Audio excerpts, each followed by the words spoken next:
Kay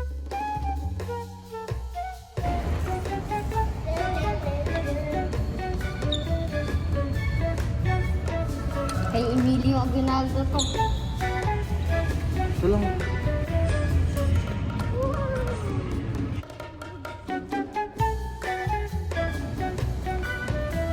Saan tayo start na?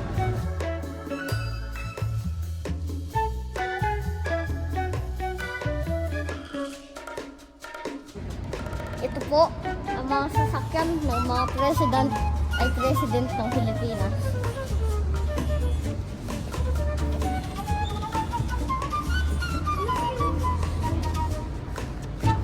Sasakyan ni Manuel Quezon. This is Manuel Quezon. Car. It is the Chrysler Airflow.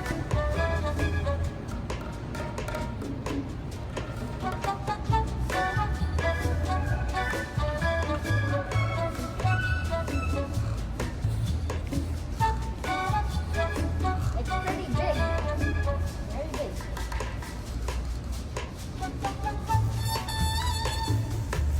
That's how it wheels look like. Very classic. It's a classic style.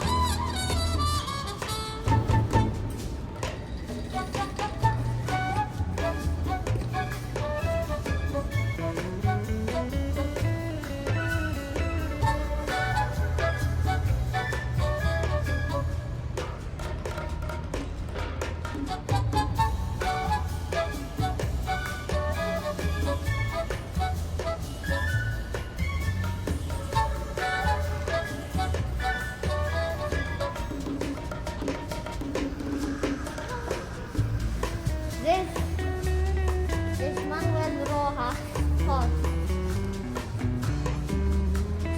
This car is a Cadillac. It is Series 75 limousine.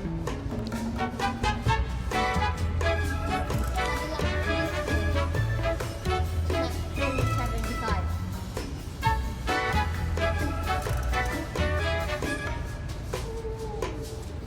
And this is Elpidio Quirino car. It is the 1950 limousine. Now, if you expect the limousine, it will be a lot longer than this. But these kind of limousines were really light limousines back then. They weren't like those long white ones that you expect to see. This is common size car. It is the 1955 Cadillac Series 75 to 23.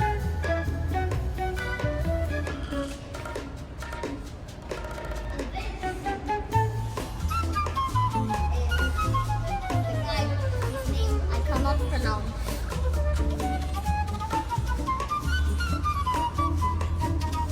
This is Ferdinand Marcos. 1980 Lincoln Continental Mark 6 Signature Series. There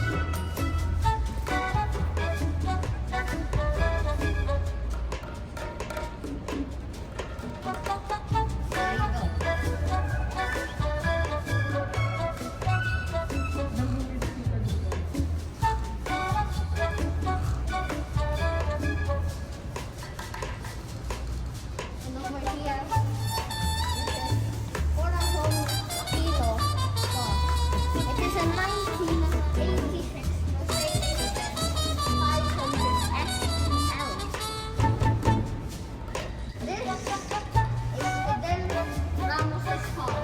It is a 1986 Mercedes-Benz 500 SL. That is the type of Mercedes my dad would want. Ito naman yung sasakyan ni pare. Kay 1996 Mercedes-Benz S600.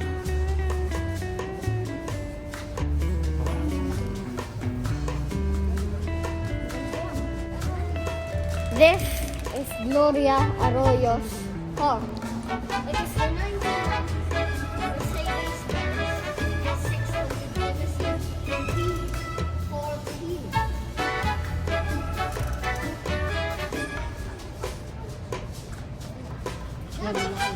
Imagine that. It is a V14. This is Imelda Marcos's 1960 Rolls-Royce Phantom 5. There, you can tell it's a Rolls-Royce. By just looking at it, you will think, oh god, this is a Rolls-Royce.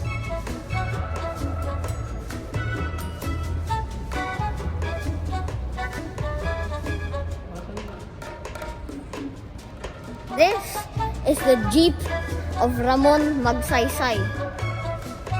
It's a 1940 Philippine car. And it looks like it's made for the army.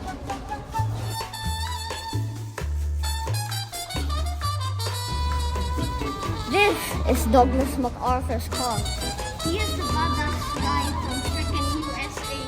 Promised the Philippines that he would fight Japan in World War II. And his car is a 1934 Cadillac V60 transformable town car cabriolet.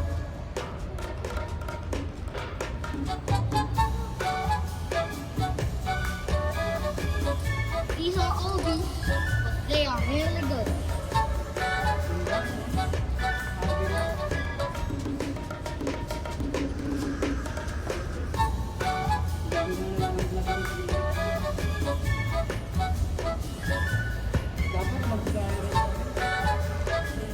This is Emilio Aguinaldo's car. It is a 1924 Packard single six touring.